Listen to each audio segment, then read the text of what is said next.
All right. Welcome to the High Stakes Deals podcast. I'm Brandon Locascio. I'm here today with a fellow paisano, Greg Foster. Greg Capra, Greg Foster. What's up, man? Right. So, hey, Brandon, thanks for the introduction. Are you taking over my show today, by the way? No. Go ahead. But let me just tell you, because you said I'm half Italian, so I'm 50% Italian. My mom was born in Italy.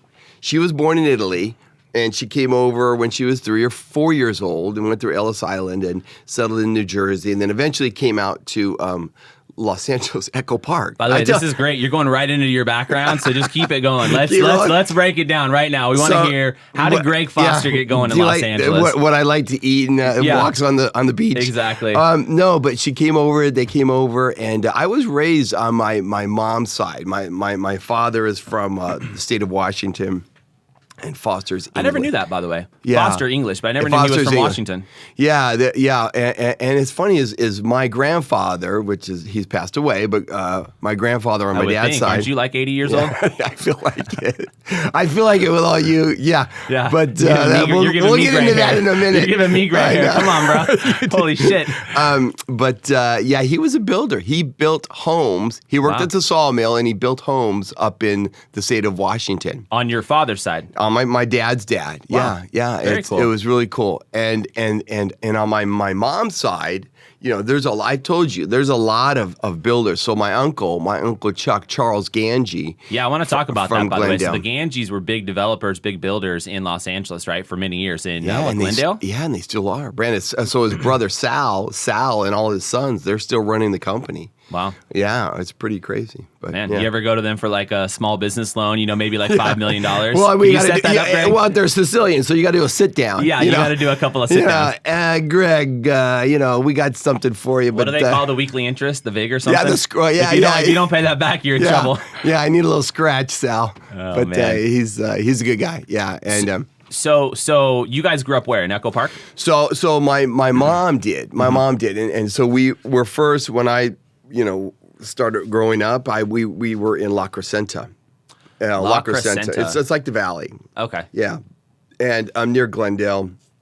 We grew up, and then we moved into Orange County, Yorba Linda. The Orange Curtain. I know. I loved Yorba Linda. Yorba Linda was such a great little town. I mean, just the things that we did, and it was a town that was developing. So a lot of open land when we moved into there. I just can't imagine you in Orange County or Yorba Linda. I feel like those people are just way too buttoned up. Like I know the real Greg, and you're just crazy and out there, and you're an LA guy. Like I am. I believe I've grown up a little. Yeah, wanted I wouldn't to say see that. There's a lot. Yeah, there's an eclectic. I like this eclectic. Just a little bit of spice of everything. Mm-hmm. I love Orange County, but Orange County, a lot of it seems very identical. I used to live in Costa Mesa, Irvine, Newport. We've talked about this. Yeah, I thought it was the best thing. I was never going to leave Newport Beach. And then one day I was like, what the hell am I even doing in Newport Beach? I don't have a family. Right. I had a girlfriend, but I'm like, what? No kids. Yeah. I'm not going to play golf. I don't even play golf. What was her name, Brandon? Susie, Marina. Oh, Morgan, yeah. My wife now. Woo, yeah. That's good. Good recovery. Yeah, exactly. Yeah. But I mean, you know what I mean? I mean, LA has that sizzle. You don't get that in Orange County. It's just way too relaxing in Orange County. It's funny because I even knew that when I was a kid. Because we would go to Echo Park. Mm-hmm. We'd see my grandmother every Sunday. Okay. We go to church and then up to Grandma's house in Echo Park. And then all my aunts and uncles would come over. It was a hoot. We had a great time growing up. A big Italian family. Of course. And just loved it. But when we go up there, you just see all the different lifestyles and different people. I thought that was super cool. So what did you do? You finished high school in Yorba Linda, and then you did what? Yeah, and when I finished high school in Yorba Linda, and then I moved up to Sacramento. I went to Cal State Sacramento. And then I graduated from Cal State Sacramento, and I stayed there. I stayed in Sacramento. I actually love Northern California.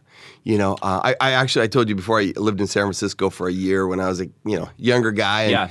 And you used to put on short shorts and rollerblade around, or what? Yeah, and listen to YMCA. You had a long ponytail and stuff. Yeah, it was great. I could see that. There's a picture floating around somewhere. Yeah. I burned that picture, by the way. But I love Northern California. By the way, what part of San Francisco did you live? It was a marina, right? I was in the marina, right? So it was like the corner of Gough and Van Ness. Well, I wouldn't know that specifically, but marina I'm aware of, just going into, again, that's a town. Well, we had talked about this before. I consider San Francisco more like New York.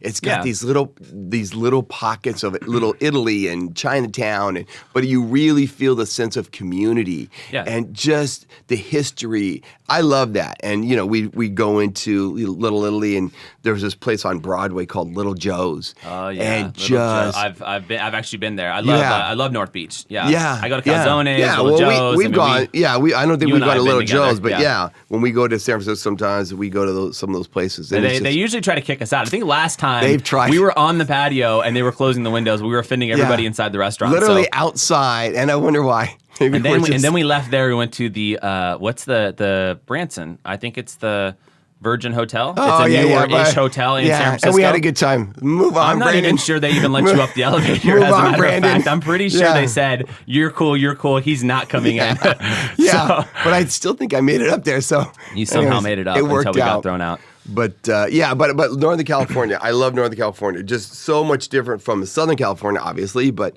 just the people, the pine trees, just totally different vibe. And I don't know about the pine trees, but you got me with the cool downtown vibes. But let me ask you, would you ever move back up there? I would. Or move up there permanently? Yeah, and Cindy and the kids, whatever, they're growing up and stuff. But Cindy's growing up, so you Cindy's growing up. You just made a move without her. Is that the point? And she's getting a little leery of my ways, but that's a different conversation. But I think she would. Outside of San Francisco, or I like outside of Sacramento too. Yeah. I mean, and one of the things we may talk about as our company BCGK looking at that property in escrow right now in Auburn. Mm-hmm. Auburn is a little city outside of Sacramento, but it's got that cool vibe. Dude, it's like Mayberry. It's like Mayberry. I'm sure there's a Dennis the Menace. I'm sure there's a Mrs. Boo Radley or something. Andy Griffin. I don't know. Yeah. Everybody knows everybody. They must get together and bake pies. Like, that is such a cute little town, Auburn. Such a cute little town. Man. It's a cute little town. So, you and I met where? I mean, I know the answer. Where did we meet? Kind of interesting. The U.S. Man, sorry. Thank you for coming on my show and keeping all your shit on. I appreciate that. It really shows that you enjoy this. I have to have better manners. By the way, I have to give Brandon a compliment. You have very good manners. You know what I mean? I'm just aware most of the time. I try to be at least. I just try to think about stuff like that. I think you're, but Watch you my do. phone go off now. But, I know. No, but yeah. Anyways, your shit's probably turned off, and you bring muffins when you can or whatever. I don't know. But I must have gotten that from my mom or something. Yeah. I feel like that's something. Not my dad. Really? Yeah. Not you. Yeah. That's something she would do. She would. She's very nice. Yeah. She is. Yeah. She is. So where were we? Where did we met? Where did we meet? We met at. How did this all start? Our orbits. God, colliding. I know it's been like a meteor, not crashing down, but just like a meteor going through the fucking universe. Excuse my French, but it's been a wild ride. But and I have to speak to that. We can use whatever language we want on here. Okay. Good. So we met at the U.S. Bank, I believe, in Los Angeles. U.S. Bank Tower. I had a little office up there. Yeah. I met you and Matt Carver. That was like 5 years ago. I just always wonder, like, okay, so you come in and you're kind of a crazy guy. We've got this little real estate company. I just came from Newport. I don't really have anybody on the team yet. In the context of things, though, Brandon, like I left the mortgage field. I left doing mortgages, a number of years, and I was doing some mortgages. But then I got my real estate license, and I figured I just want to do real estate transactions. So I started a little company with another friend. That didn't work out. Yeah. So I was kind of like ready to. I just knew a change had to occur. But you also went to Marcus and Millichap, right? You went to the commercial brokerage. Right. You sat in there with all the golf playing USC boys. Right. I mean, no offense to those guys, but they got to be boring as shit to work with. You're sitting over there in an office talking about, Well, you're Brandon. You're just played golf with who. No, you're just another spoke. Just spoke on the wheel. You know what I mean? And you're just pounding the phones and talking to people. And trying to get deals, and that's all you're doing. You know what I mean? It's just constant, phone conversations. So it was kind of like I don't want to say a boiler room shop, but it was a lot of high impact phone sales, right? Like they were kind of old school in that way, where their whole thing was here's a stack of whatever numbers, call 100 people a day, and try to get who on the phone. That's it. Like property owners that might want to sell apartments. Exactly.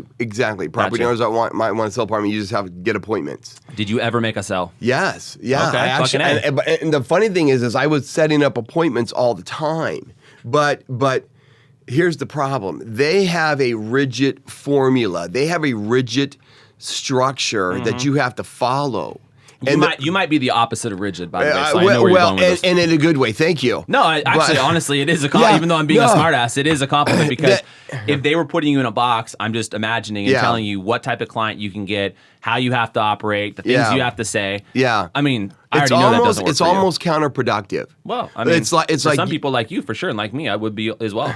Well, I guess, but they burn through a lot of people. Really? They burn. Little sawmill over there or what? Yeah, and then, some of them stick. Like you said, it works perfectly for that. But I felt like, you got to do what's natural in yourself. You know what I mean? Like, I like to have a conversation and build a little rapport. You know what I mean? There's got to be some commonality. The person's got to like you. Right. You know what I mean? And trust you a little bit or whatever. So you're saying that they were too transactional in that way? They wanted you just to get to find the owner that has the apartment building that wants to sell, get them to agree to a listing appointment or something like that. But if you wanted to sit there and spend too much time on it, or if they were a buyer, they didn't want you to work with buyers, right? I mean, they were very like, they were set in their ways. 100%. Interesting. 100%. Okay. And when you got out to the appointment, you had your marketing booklet that you had to just present. Yeah. And get a decision. It's really too transactional, and it really is counterproductive. And how's that liquid death, by the way? Oh, by the way, can you get this on camera? Liquid death. Liquid death. And I talked to Tommy the engineer. It's gonna be the most badass sparkling water I've ever seen. It's just sparkling water. I mean, it's like Perrier. Here you go. This is kind of like okay. But they've Perrier, got it in a can. It looks like an energy drink, and I think Tommy said that's kind of what they were looking to do. But, all of that is fantastic looking, and then you taste it. It's actually really good. Well, you're like a big connoisseur of sparkling water. I am. Like, you drink a lot of mineral water. Yeah, is that so, I mean, bad? coming from you, well, no, I think it's full of calcium. I mean, unless it backs you up or something, I don't know. You'd have to tell me that. I don't drink as much as you do, but second as podcast, long as you don't get kidney stones or something, I'm sure it's fine to drink a lot of it. Never mind. Oh, but man. no, I'm good, but I love it. It's really good stuff. Well, good. We're going to make a commercial out of you on that we then. should. Yeah. Residuals. George Clooney lookalike. Yeah. Loves liquid death. Yeah. I feel like, well, anyways, I was just going to tell you, Brandon, when we started, when we met each other and we started going down. You walked in, so I had an executive suite office. It's like a Regis. I think it was Premier Business Centers. Yeah. Pretty fucking small. It's pretty fucking small. Well, that's what I'm saying. Well, it was small because I was just paying them a monthly fee to be able to roll up in there and use some little cockroach-sized office once in a while. And I'm always wondering, like, when I'm sitting there, we have this funny story about Matt Carver. We should tell that story. God. But I'm wondering, like, a similar situation. You're sitting there looking at this, like, younger-ish kid sitting in some little tiny-ass office talking about, we're going to do this, and blah, blah, blah. And I mean, you said, hey, that sounds great. I got to work with these guys. Yeah, I know, it's more just the nonverbals, it's the energy. You've got a lot of energy. I feel like my energy is good, and it may be waning because I'm getting a little older. Bullshit, dude. But your energy is like, fuck, it's like you're you're up at in the morning now. You must have your espresso like ready for you. Because, so what I do is what's your routine? Yeah, so I get up, I make some lemon water, right? You and I both do. So do I. Right, got to do the lemon water. And I go straight to either the treadmill, elliptical, for a run, something. So I got to get sweating in the morning. I go for half hour, 45 minutes, pound the shit out of the lemon water. Okay. And then I go straight to espressos after that. Couple double espresso shots. Jump in the shower, get ready, and I'm out the door. Like that's. Wait a minute. That's usually my routine. You said okay, the lemon water and then the espresso after. Yeah. But you don't start with the espresso. No. Right, and I start every day with just lemon water, and it's fantastic. Why do you think lemon water? Do you think it's just more of a mind thing? It's like, it's a lemon in the water. Do you think it's really? No, Brandon. There's so many medicinal. Is that the correct word? Medicinal properties. I guess. Of lemon water that is non-GMO, organic, something, riboflavin, the vitamins, and it jumpstarts the digestive system in a really good way. Yeah. So I think it also helps with weight, control weight. No, I feel great when I have the lemon water. So do I. I mean, I don't always, but I feel really great when I have the espressos. So I got to get that. I'm going to get that for Christmas. I'm going to get an espresso. I got one of those Bravilles, the Breville espresso machine. Yeah. Honestly, best thing I ever did. It was like $700, and I mean, a normal coffee maker is a couple hundred anyway. So it's like you spend a little bit more and you get the nice one machine, the nice rig. I totally agree. That's one thing Brandon will do too. Is you spend a little extra, get the best one. You know Dude. what I mean? That's Dude, listen, so I had a friend. I maybe had a friend once in life. he's gone. Yeah, he's missing. no, he is. He died. His name is John. But shit. But John Radzos, one of my dad's friends, growing up, and where they worked together. And so anyway, great guy. And by the way, when he died, he was such a cool guy. We went to his funeral, and his funeral was this big ass party at like some house. Yeah. And we were all just getting toasted on scotch and stuff. So me and my brothers all got up because we knew John. And so you started talking. I literally got up to do the speech, right? Yeah. I get up there and his widow's there. It was like his girlfriend, but his widow-ish. I guess is a girlfriend considered a widow when a guy dies? I don't know. I'm not really sure. like Yeah, a 3/4 of a widow. We'll Google it. We'll Google it when we're done. Yeah. Yeah. So I get up there and I just start going, if John was here, he would have told us to have an effing good time and F this and blah, blah, Really? blah, blah, and John would say, let's pound some scotch. And I mean, and it was totally what he would have said too, by Right, the way. right, And I was right. telling myself, I'm not going to censor myself. This Yeah. is John Radzos. This Yeah. is how he would have Yeah, done it. of course. And half the people were just like, hell yeah, go Brandon. And the other half Yeah. people were just like white in the face, just shocked, like, this is a funeral. What the hell is this guy saying up here right now? Parents and their relatives are all like, "Oh my God, get this guy." But this guy, John Radzos, so one of his most famous expressions was, take care of the luxuries and the necessities will take care of themselves. Take care of the luxuries. Oh, Yeah. that's interesting. You're always going to have, Yeah. you're always going to Yeah. have bills and issues and stress and all course. kinds of Of BS. course. And it's never really Yeah. going to be the right time to treat yourself Yeah. to something. But once in a while, you got to treat yourself to something. If that's a coffee machine, a car, something you want to wear, a vacation, if it's a phone silencer, if it's Second time's a charm. Can you get an iPhone, by the way? Oh, don't even start, Brandon. I mean, I got a it's bad meme. enough you got to interrupt. I got stuff, but- I got a meme that shows Android users and iPhone users, and I'll show that someday. Yeah, Okay? yeah. The Android guys have got on a Harley or something, and They're tough guys, and then the iPhone guys guy. they're all in color coordinated plaid T-shirts or something. Yeah, and so that's how you look at the world. Yeah. Okay. Well, Slightly you got to terrifying. look at it some way, Brandon. Yeah. So Oh man.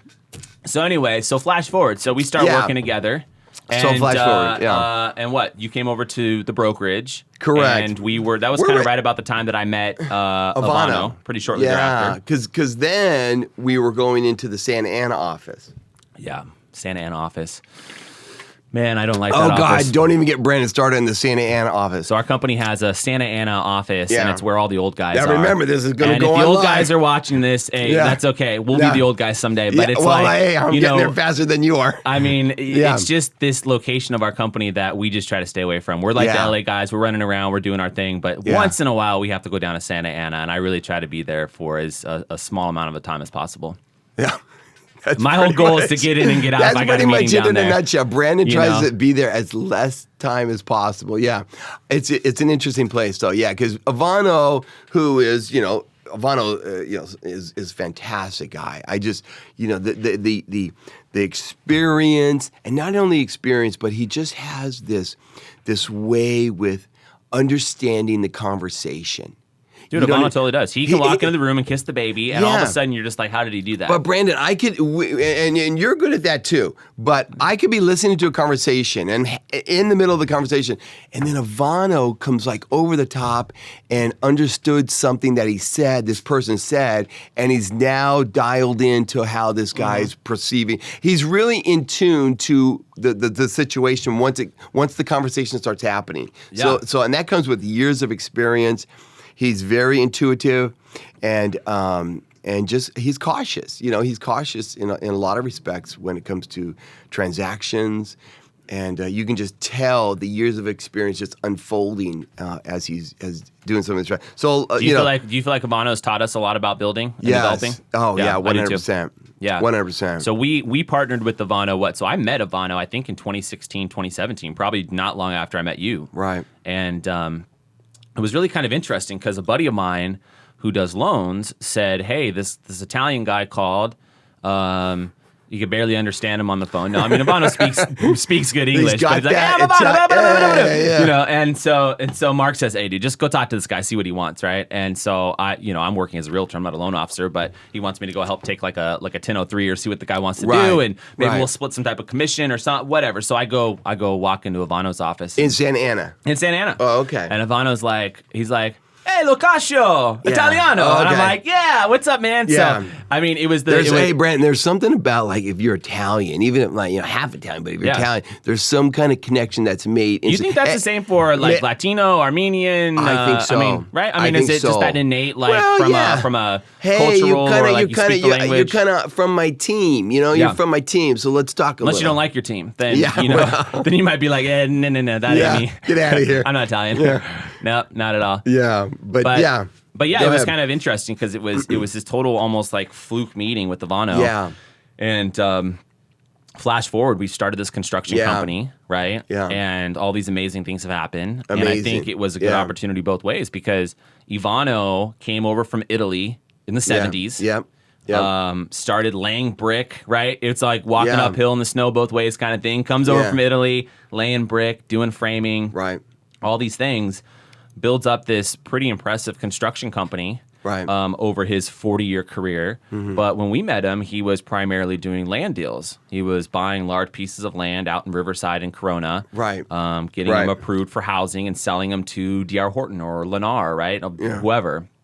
And so I remember Abano saying, hey, I really want to get back into construction. I want to start building again. But didn't he already have the Korean kind of but he had somebody that said that there might be a deal out there. Not when I met him. That was even before that. Wow. When we linked up, and that's why we called the company Inland Development, because the whole idea was we were going to start buying land in Riverside and Corona and building housing tracts. So he already had a bunch of land. So he said, hey, I don't have to sell all my land to Pulte and Lennar let's build and some D.R. of it. Horton. Let's take some of the tracts and let's be a small builder. Let's build 30 houses over here, 50 houses over there. Yeah.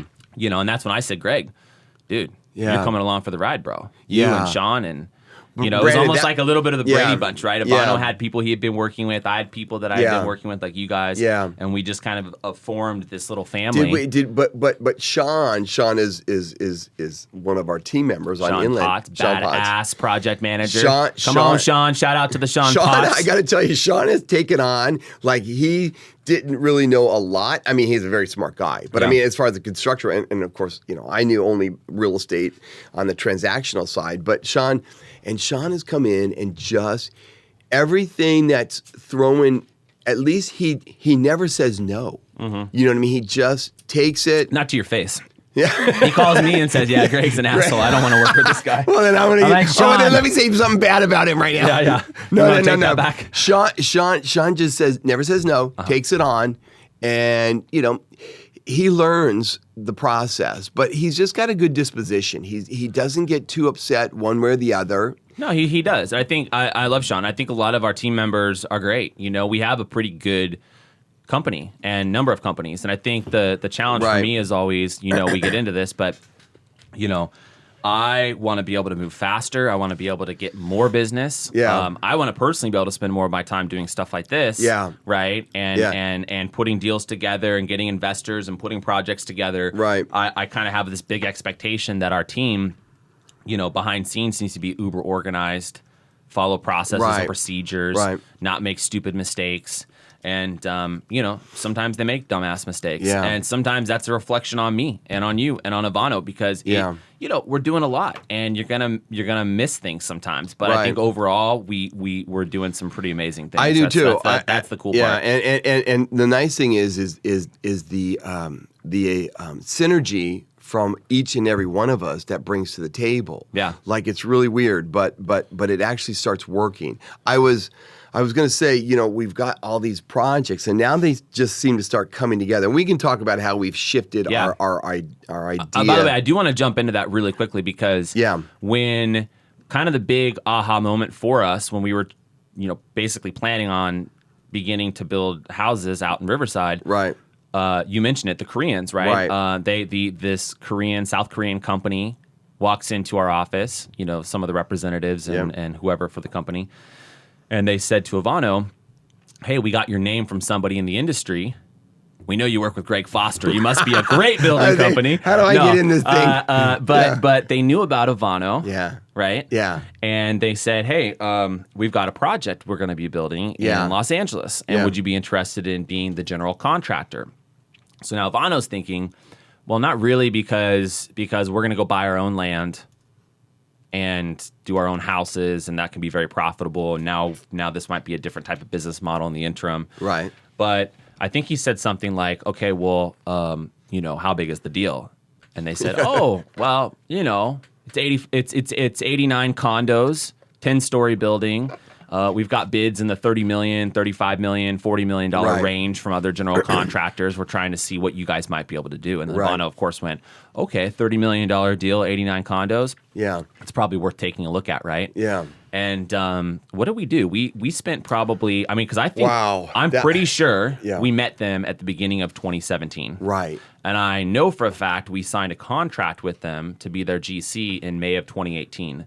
So I think it was quite literally almost 18 months, 16, 17 months. For sure. Of just talking. Meetings. And bids and meetings and everything until they finally said, you guys are going to be our GC. We're signing. And we signed a $32.2 million contract with them, which we were pretty Isn't that happy amazing? about. Isn't that amazing? Oh, dude. It fast-tracked us totally because once that happened, we all of a sudden had the money and the resources and the reason to go hire a full-blown team. Well, yeah. Then the genesis begins. Right. That began our journey and where we are and how we are today. So I know it was an amazing time. Like it was a year and a half of just going and sitting in meetings. Well, and that's the thing, right? It almost became a little bit of a joke by people that knew me. Even my dad, he'd be like, "Hey, are those guys going to give you a contract? Yeah. Are you working for free for Abano over there?" And I'm like, "Dude, I'm not working for Abano. He's my partner." Yeah. And we're all working for free because we're trying to land this big deal and start a company. Right. And you always get the people around you. I don't think they mean to sound negative, but sometimes you're like, dude, of course. Dad, don't be a negative dick. But really, he's not being. It's just he's kind of like, come on, Brandon, get your shit together. Like you're working over here for 18 months and not making any money trying to. They almost think that they're trying to encourage you, but they are because they hope that what you're doing makes sense, right? Because I've had plenty of things in the past that I spent time on that never came together, right? Like even my wife was asking me, are they gonna sign? Like she kind of always thought that it was never going to happen. Well, dude, listen, if there's one thing I can say lovingly that I know about the South Koreans now after doing business with them is they are very tough negotiators. Yes. They have great poker faces. Yes. You don't, even after a year of dealing with them, you don't really know if you're getting that deal. It was a lot to, and again, this is a $30+ million contract we're negotiating. So, of course, that kind of played into the high stake deal that we were doing, right? Yeah. But that's probably a good reason why you call your podcast high stakes. Dude, we started with a pretty high stakes deal. It was, and it was kind of almost fascinating with how it came together, right? And I think Abano appreciated that it was his past resume. Oh, of course. That got us in the room, but it was you and me and Abano in the trenches and our team that landed the deal. I mean, right? I don't want to listen, Brendan. Abano and when you're with him in person, he is very gregarious. He's like an orchestrator. We need to get Abano on the podcast. Maybe we should do that. We'll get the scotch out. And you want me to go get him? Yeah. Hey, Abano, vieni qui. Dove sei? Tommy, I'll freeze this. I'll go get Abano. Yeah. But but he is so good in person. Yeah. He comes across as very straightforward. Mm-hmm. I don't think you would ever say that there's bullshit. He comes straight for honest, and like when he says something, he's given his word. So I think that's part of it. It's that old school Italian. When he looks you in the eye and shakes your hand, it's kind of like good or bad. That's the deal is made, and he's Brandon, very charismatic. But I'm gonna, our back. Listen, you're very good at the deal, at the finance of coming across as a good, strong business person. Yeah. You really do. So the compliments, and I felt like I was there just, shuffling the paper and stuff, but it was a team. Come on, It man. was a team. You've been our director of operations for quite a while. Hey. We appreciate that. My right-hand man. Give me shout out. Give me shout out. Who? Greg Foster. Yeah. But it was a team. Clooney. It was a team, and it worked out. So then what happens? So we get the deal. Okay, we get it. We sign this big deal, and we start building this amazing... And it started raining. It started raining a lot.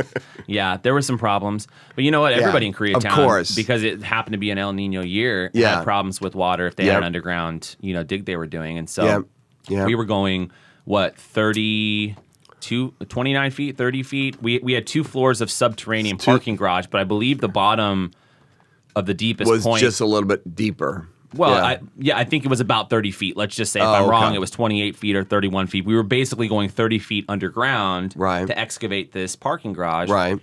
and the soils report said that there was water. Oh, okay. Yeah. There wasn't water up to 30 feet, and bottom line is we found water at 19 feet. Tons of water. So the whole thing was flooded, and we're dealing in Tons muddy dirt and you water. take a bucket of dirt out, and water's already back. It recharges immediately. It was really bad, and to this day it continues. But thank God.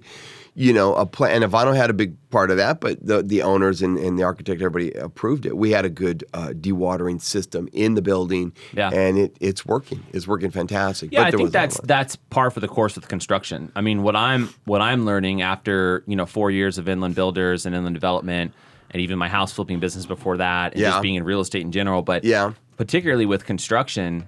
Dude, there's always surprises. There's always something that doesn't go. That's why you have contingencies in a budget. Yeah. You try not to use it, and that's why there's sometimes change orders, which nobody ever wants to hear. But the reality is that there's sometimes issues with the plans. There's something unexpected underground. Something's not measured right when you get in the field. And you can't get a material anymore, so now you have to get it from somewhere else or change the material.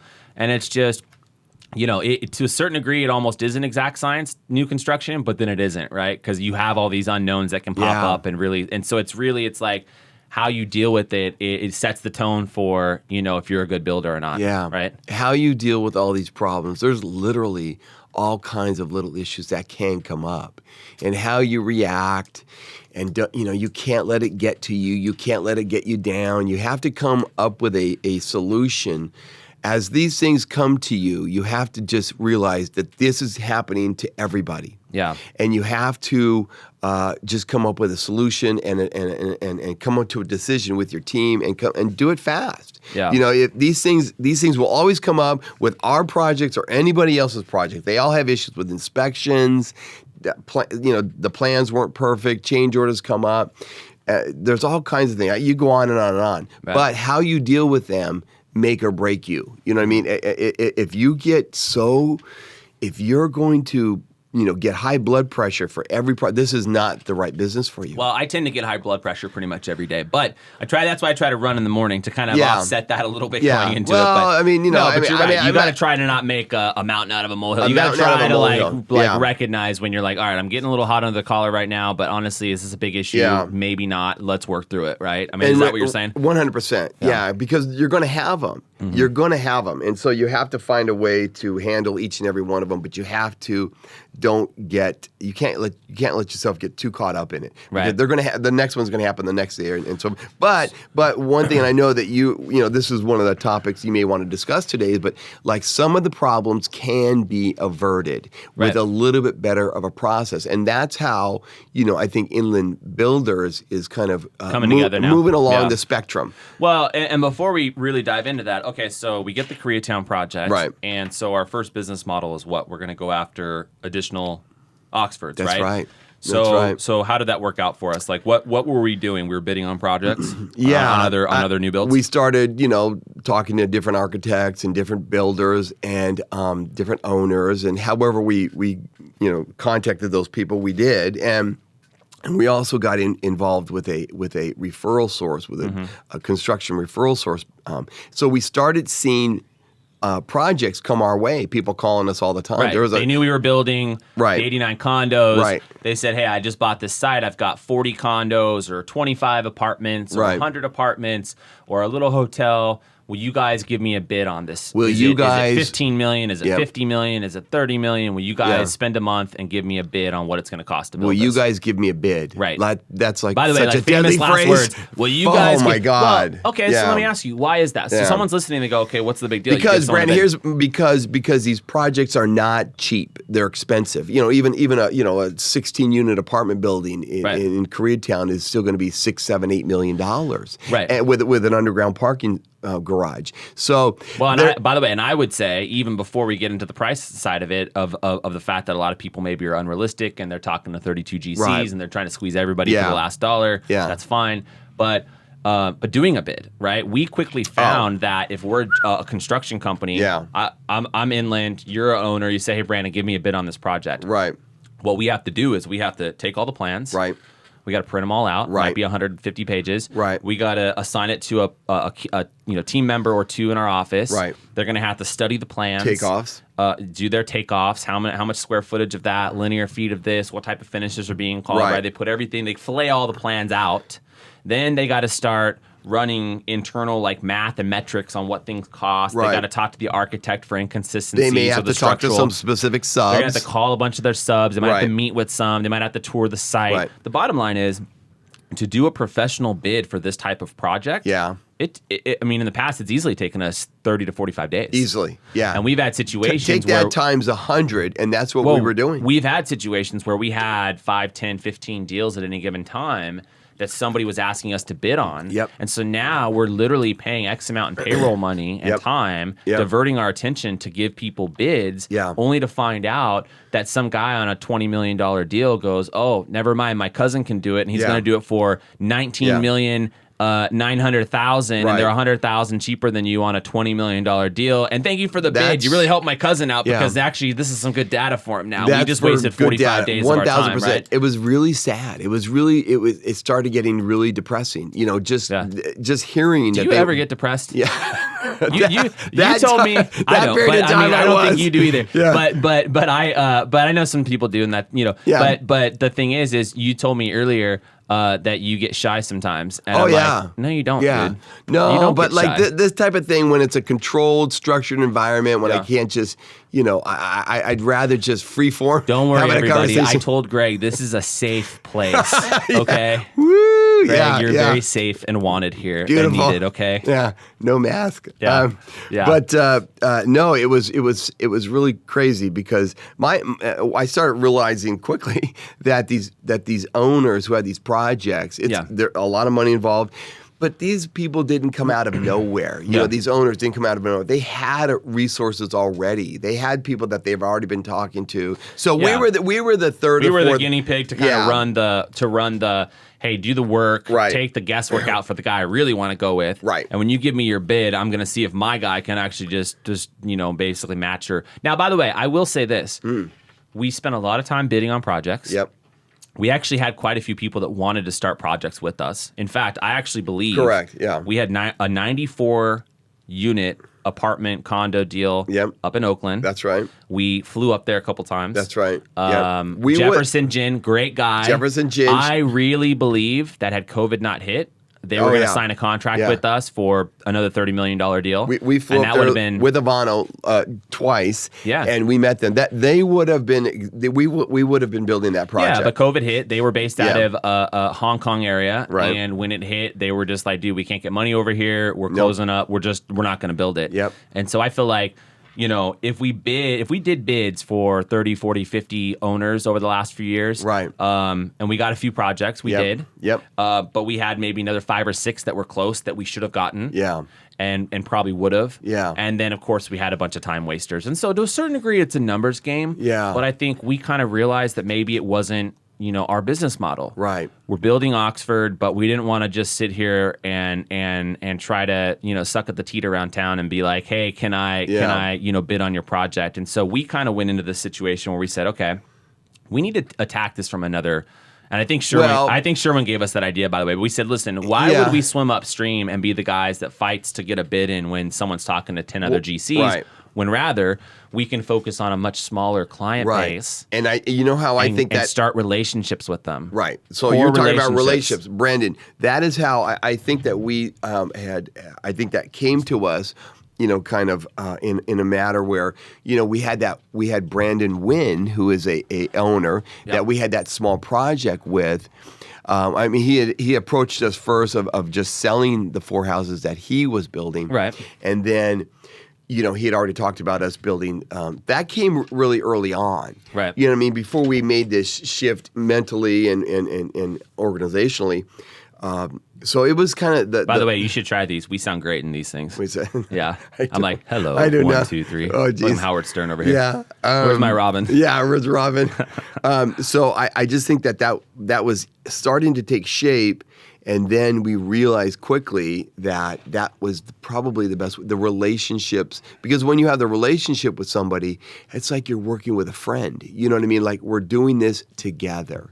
And there's no ambiguity. You know, we don't worry that we're not going to get the business. Yeah. And you know, it just. No, I agree. It's like, and again, I think Sherwin kind of gave me the idea. Our buddy that works at that, CW larger, driver. Yeah, exactly. CW driver, special project, something SPG. Yeah. But you know, he kind of said like, look, we actually, if we get 10 bid requests on a Monday, we probably throw 8 of them out because we're going after the ones that are repeat clients, people that we know and play golf with, people that we kind of have the inside track on. Right. And it kind of validated that we need to focus on relationships. And I think, you know, part of all that is, you know, we kind of went to a model where we said, okay, let's see how we can go after projects where not only can Inland build the 20 houses over here, but maybe Skymark Real Estate, our in-house brokerage, could also sell the houses. Now you're talking about really a core bond with the client because you're like, hey, we're going to come in, we're going to build this, we're going to sell them, and we've got really a vested interest in this thing all around the block. I think that's been a kind of a cool scenario. I know. When it started occurring, I thought, wow, this is fantastic. I mean, this is definitely the way to go. And it made sense. It made sense for us. Mm-hmm. Now, see, I think that, you know, it was smart. It was a smart move because I feel it was the natural way to go for us. Yeah.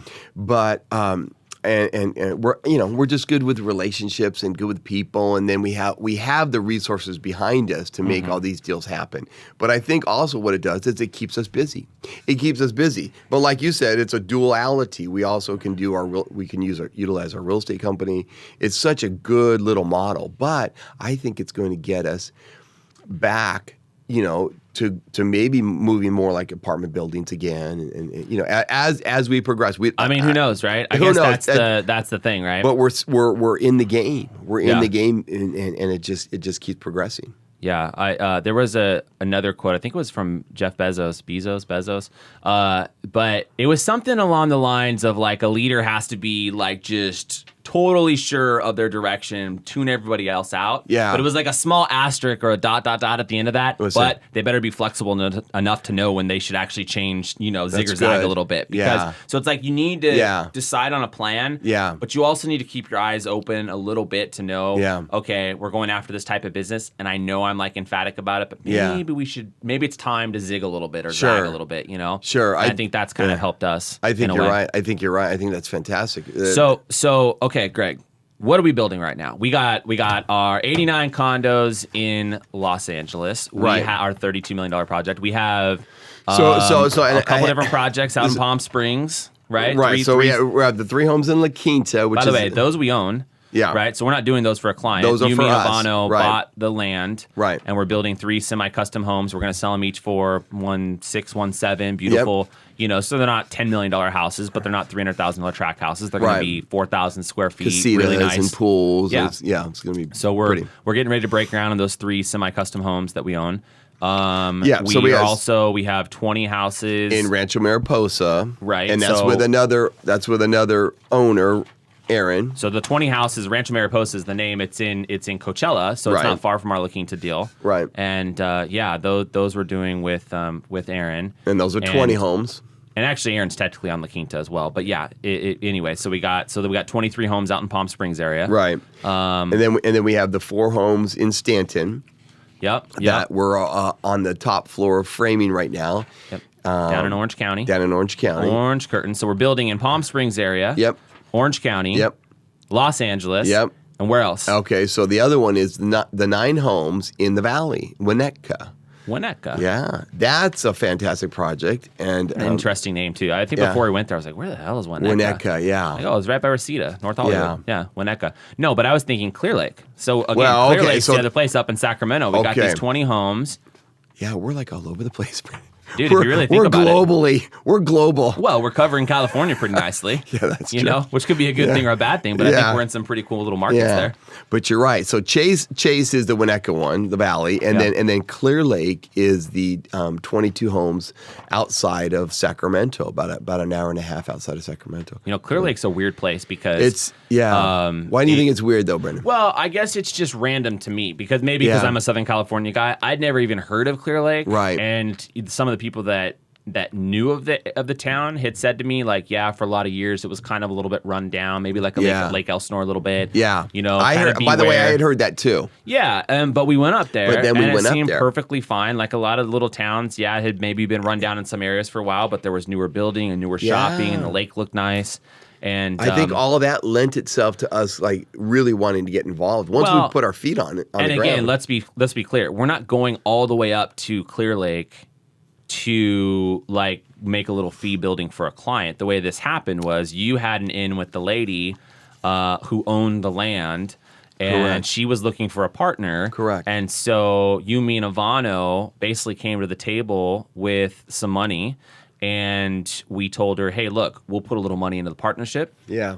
We'll be the general contractor. Yeah. And then we'll hire a local real estate firm up there. We'd love to have Skymark do it, but we'll hire a little real estate company up there. Right. And then out the end, we'll do a profit share. Yeah. So it's kind of a situation where even though it's kind of far away from us, we're going to keep a very close eye on it, but it's also worth going that distance because it actually is a deal that should make our company a good amount of money, knock on wood, and hopefully we do something good by giving the community up there 20 new homes that people really want and need, right? For it. Yep. Brandon, I'm telling you, it's a really good deal. By the way, I keep checking my watch because I know that we had this thing from 11:30 to 12:30. Well, what time is it? Well, it's almost 12:30. We might run over just a few minutes, but I know they got some people coming in at 1 for the space. So there's a couple things I want to chit chat with you on. But until Tommy kicks us out. Tommy's going to say, Greg, get the hell out of that seat. Yeah. Come on, man. Don't make Tommy tell you twice. All these projects that we have, plus we have other ones that we're working on with some of the same developers. So there's a lot going on. But you're right. We're doing stuff for ourselves. We're doing stuff for builders. We're starting to get our groove, and it's a groove. I'm telling you, it's a really good feeling. Yeah. You know, like you said, I think it is, and I think we have a purpose.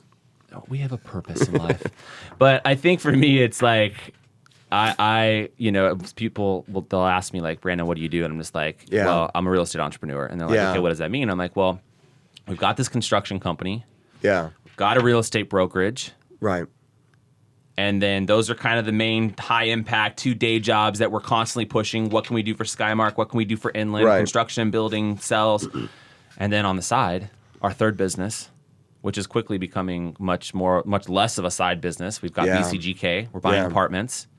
I mean, you want to touch on that a little bit? Well, I'm just amazed at listening to you how much we have really going on, and it's fantastic. Brandon, I'm like 57. I shouldn't reveal my age, but I thought I was going to start slowing down, and it's just getting better and better. So I'm just happy that all that's this good is, because my whole goal in life right now is to make it to 57. Is to really stress out your wife Cindy when I get you into a lot more real estate deals. Yeah. You know, so she's gonna. You're gonna get a call someday. But when you're both like 80 instead of 50, and you're like very well off, I think that it's all going to be worth it. But we're having a lot of fun, and completely. No, I think just to touch on the apartments real quick, it wasn't like. I kind of stole this model a little bit from Cardone because I'm a big Grant Cardone guy. Yeah. And he has a similar model where, he has a speaking business and he writes books and he does podcasts and he is a sales guru and does sales training and seminars, right? Yeah. But what he's done over his 30, 40 years is he takes all the money from those businesses every year after paying his taxes and his employees and, where he's going to live and all the things he does. He takes all the leftover money and he buys apartment buildings. Of course. Right? Yeah, he does that for just a long time. So it's like us. We own 20 units. We own 3 or 4 buildings right now. We're buying another 20 units in Auburn. Right. And so if we close escrow on that, we're going to own 40 units. Right. We'll have 40 tenants sending us rent money every month. Yeah. We're still very small, and I always say this. I said in the last video. Yeah. Just because it's like exciting, we own 40, but we really got to get up to like 300, 1,000, 5,000, to really start filling some repetitions. But we're making a little bit of money, and we've got some great properties that if we hold them long enough will make us, a good amount. And, I think for us also, it's not just about what we make. Obviously, we like to get people motivated and talk about these apartments are going to make us rich. But we've gone into every apartment we've ever owned, and we've fixed things up. We've listened to tenants. 100%. We've given them new amenities like dog runs, and 100%. we've redone their kitchens. Yeah. So it's not like we're slumlords. Like we're doing something good for the tenants, and they're gladly sending us the money every month. And I think that's kind of very cliche kind of idealistic thing, It's but good it karma. really is what's going on, yeah, right? it's what we're about. And I totally agree with you. And I think that the model is fantastic, and we're just going to keep going. I mean, Well, and again, I think that's the motivating factor for me, right? Is like I wake up in the morning and go, okay, what can I do to, by the way, stuff like this, we got a podcast, we got to create content, because if we do this, hopefully this gets people more exposed to our construction and real estate company. Right. And then hopefully that drives up revenue. Right. And then hopefully we can take that revenue, at least some of it, and buy more apartments. Of course, yeah. Right. And we can just get that much closer to the overall goal of the next 4, 5, 6 years. Maybe we're sitting here going, man, we own 1,800 apartments, or we own 5,000 apartments, right? And our construction company's grown, and now we're in 3 states, not just all over California. Like I don't know, whatever it's going to be, but that's. No, I see such a purpose now in life of what we're doing. I mean, this is so clear to me, and I listen to Cardone too and stuff. But it's such a simplistic model. But it's it's hard and tough at the same time to. Well, I think a lot of it's patience. Like when I bought my first rental with Chuck, my brother. It was an $80,000 little crappy house. Yeah. And I rolled up to Chuck's place and I said, hey, I got a little bonus at work. Here's 20. I think I had 20 or 25 grand cash in a duffel bag. I said, Chuck, and Chuck has the credit, and I'm like, Chuck, here, I'll put this in. You put a little money in, and you sign for the loan. Let's go buy this little rental, right? And it was nothing super sexy, you know, but our mortgage payment was $400 a month, and we're making $900 in rent. Okay, whoopie-doo.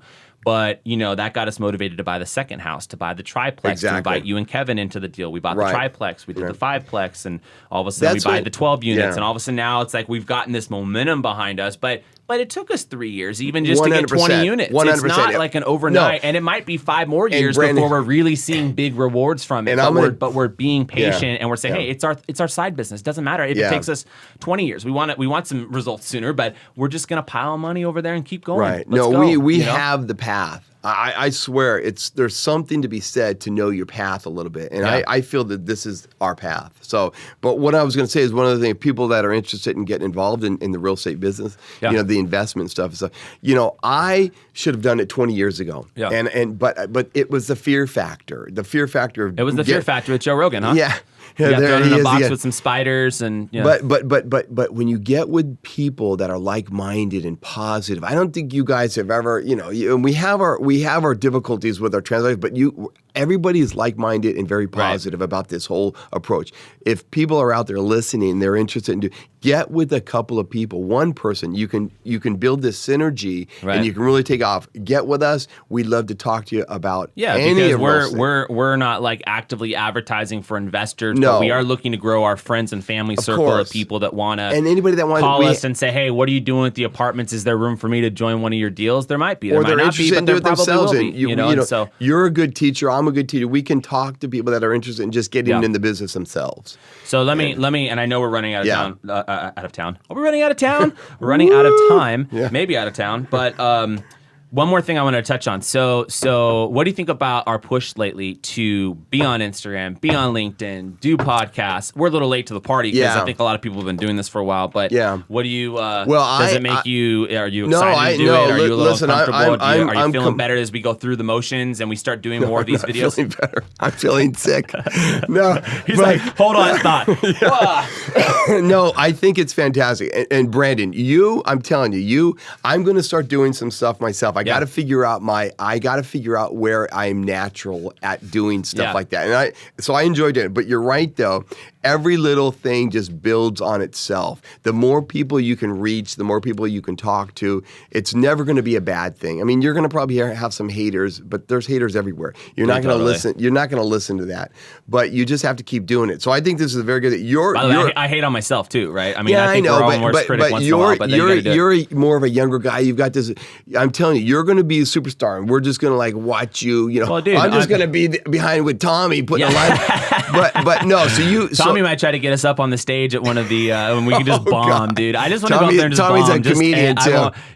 And I don't even know what the hell I'd say on a stage. I don't know. I mean, that's the thing. I would have to have a couple of jokes. Hey, a priest and a Jew walked into a bar one day. But I don't know. I got to have jokes. For sure. But no, I think for me, it's like I kind of just realized, and part of it was Edwin, right? Our business and marketing coach and partner on some things. Yeah. But he was kind of like, dude, you can't be the best kept secret. You got to get out there. And Right. and like for me, I don't know. I just kind of drank the Kool-Aid on like, Brandon, like, yeah, who cares what everybody thinks? And who cares if you got to do podcasts like this for 3 years until anybody even watches it or subscribes? Right. And, you know, because to a certain degree, even if nobody's really getting excited about it, by making the content, you look a little bigger than you are. If I walk into a meeting with the client and they go to my website and they see I've done 40 podcasts, they kind of think, okay, well, he's doing something. He's out there talking to, you know. But I think over time, things will kind of happen from 100%. And I think the other, you know, and along those same lines, for me, it's like we're already doing business. Right. So if we make a little effort to do more content and do posts on LinkedIn and do videos and podcasts, maybe something directly comes of it and maybe it doesn't, but we're out there making our money anyway. So it's like we don't need even to get anything from it. It's actually just a fun thing to kind of get in the habit There is of. no downside. Yeah, there is no that's what I'm saying. downside. Yeah. The more people you can get your name out in front of, it just builds your network. Yeah. And you can't do stuff without people. Owners, developers, everybody. It is definitely a contact sport, my friend. Everybody has to be engaged. Yeah. Yeah. Are you engaged, Greg? I'm engaged. Greg to is get out of engaged. here. Full I'm speed. engaged to get out of here. Yeah. All right, listen, but before we go, I do want to go on the gram and do a little quick video. I did this last time. You know, I got to just let everybody know we're out here doing our thing. What's up, guys? I'm here in the studio with Clooney, Mr. Greg Foster. Just finished up a badass podcast. I think you guys will like it. We'll drop it next week. All right, guys. Later. So, yeah, man, I appreciate you coming on. Yeah. By the way, this is a good one, Brandon. This is before he cuts it, this is the third podcast that we've actually sat down. He lost the other material. Dude, literally, I lost one of them. Actually, I think one of them kind of sucked, and I think the other one I lost. You must have shipped it on the Titanic or something. It How just do I sank lose that? somewhere. Like that's ridiculous. Yeah, I lost know. it. And so third time's a charm. Dude, I think we killed it today. I think we I did gave it too. something hopefully people will find entertaining. And dude, I appreciate it. Let's go make some money. We got the whole rest of the week ahead of us. 100%. Booyah. Thanks, Blow Brandon. it up. Bam. Boom.